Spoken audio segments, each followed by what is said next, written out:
Hi guys, here's another update on the Ford 8N tractor.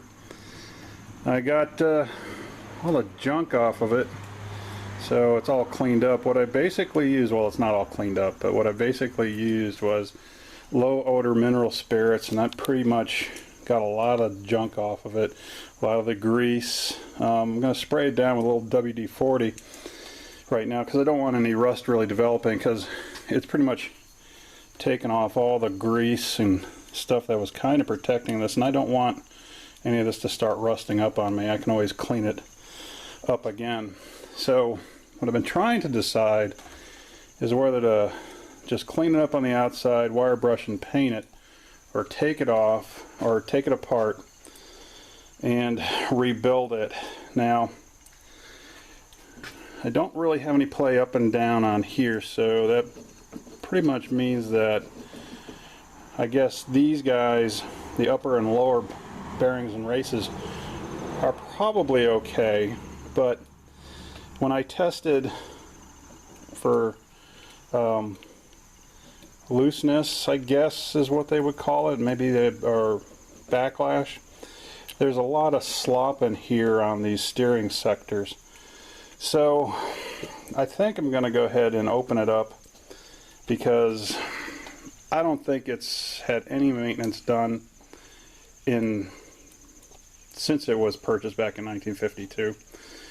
The tractor was from New Hampshire, from what I understand, and worked in the orchards up there, and later on came down here to Floyd, Virginia, where the owner also had some blueberry patches down here, and eventually got sold to another fella, and then I bought it off of him. So all in all, I think what I'm going to do is I'm going to take this steering gear apart and try to document it as we go along, because I really haven't seen a good video online for rebuilding this. This bearing up here seems to be nice and tight, but the upper bearing I can get, so that's no big deal. It does need all these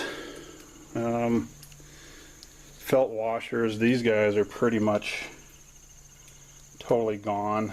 They need to be replaced, and I really don't know how good the seals are in here on these steering sectors, so that's what we're going to do. I think we're going to tear it down and clean it up, order the parts, and rebuild it. I'm going to buy another shim kit here, supposedly from an online document that I got. I can't remember the fellow's name, but he did a pretty nice document on how to rebuild these things. And I also downloaded the maintenance manual for it. It doesn't seem to be too bad as long as you get everything put back together, and I'm kind of afraid to see what I'm going to find when I do open this up. It's supposed to have, like, I think 90-weight gear oil in it, but who knows what it looks like inside right now. It's probably pretty nasty. So that's it for now, and I'll do another update. I think the first part of this is to get these guys off and take this top part shaft apart here. So we'll have an update on that in a little bit. Alright, looks like we're going to get started. And we're going to try to take this top shaft off. I do know that we need to take these retainers off for the steering sectors and remove these steering sectors before you can pull this whole assembly out. The guide I found on the internet was by a fellow by Mark Williams. Seems to be pretty good. He rebuilt his, and we'll give this a shot.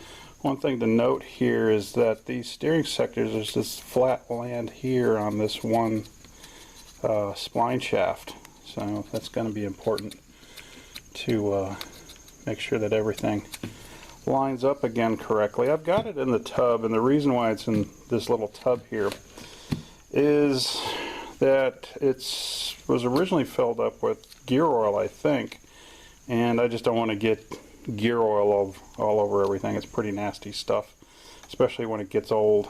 So yeah, we're going to start. I've got my little cup here to put all my screws and bolts in. So the first thing we're going to do is we're going to take off this spring. Okay. And then we'll take off this old felt washer. We're going to have to order a new one of these guys. Now, I know you can't really see it too well, but there's supposed to be like a retaining cup in here. Now, from everything I've read, because I was wondering what the hell this thing was for, this little screw, and apparently it's to fill the unit with oil when it needs it. Apparently they didn't ever have a really good way to fill this up with oil. I think from one of the things I read is that it would fill up either through here or through the bolt here, and that's how you would fill this thing up with lubricant. Doesn't seem to be too easy of a way to do it. These are the retaining bolts, by the way, and they were supposedly they held on the other parts like the dash and the oh, what is it, the back plate. So these are 9/16 bolts, and I've already kind of loosened them up a little bit because they were kind of snug on there. So we're just going to remove them. So lock washer.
Okay, now from what I understand, the way you adjust these is to adjust them you use these shims and you adjust them till you don't have any play up and down.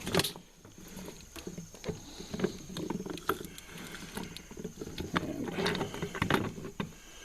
well, that wasn't too bad, and like I thought, there was some goo in there. Now I'm going to have to, probably off camera, take this retaining spring off of here and then get that that upper bearing off. Okay, and I know we can't really see in there too well. I'll see if I can't get a flashlight, take a look in there. But it looks like it's pretty low on gear oil. Okay, so back in a bit. Well, we've got it apart, at least the top part of the shaft. It was pretty easy, just those 4 bolts, and out it came. Got the top shaft out.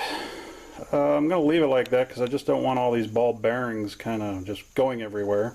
What was on that was the top bearing, roller bearing right here. Okay, this one looks to be in good shape. Okay. And it's secured by what you see here, these little guys there. It kind of just kind of sits on top of there and just presses and holds it. And what'll happen is once you take that out, you can then remove this block that has all the worm gear in it, and I'm going to leave that alone for now. I'll probably secure that top so it just doesn't go anywhere. I just don't want ball bearings everywhere and have to figure out how to put that stuff all back together. Now, the top one was bone dry, and as soon as I removed it, some of these roller bearings came loose, and of course that's because, see, that's all kind of dry and broken, and so that definitely needed to be changed. Okay, I got the top bearing out, and that's kind of a press fit in, and there's this felt washer, and that needs to definitely be changed as well. So we'll get a new one of those. We'll get a new bearing kit. The easiest way I found to get that out was to use my ratchet extension that I've got here. Well, it's not a ratchet extension, it's just kind of like a, gives you a whole bunch of extra torque if you need it. I put a socket on top of it that matched the diameter of what I needed, and then just put it through the top part and gave it a good wrap, and out it came. Now the only other thing I got to figure now is how to get this race out, and I'll go do some Googling on that, and we'll get that race out and go from there. So for now, I am done for the day on this. I've been kind of working in the garage for a while, and I'm just going to leave it at this point and do some more research on how to get that race out, because it looks like it's going to be a bugger. I also have to get the same race out on the bottom of there, so we'll see how that goes. So for now, that's it, and we'll be back later.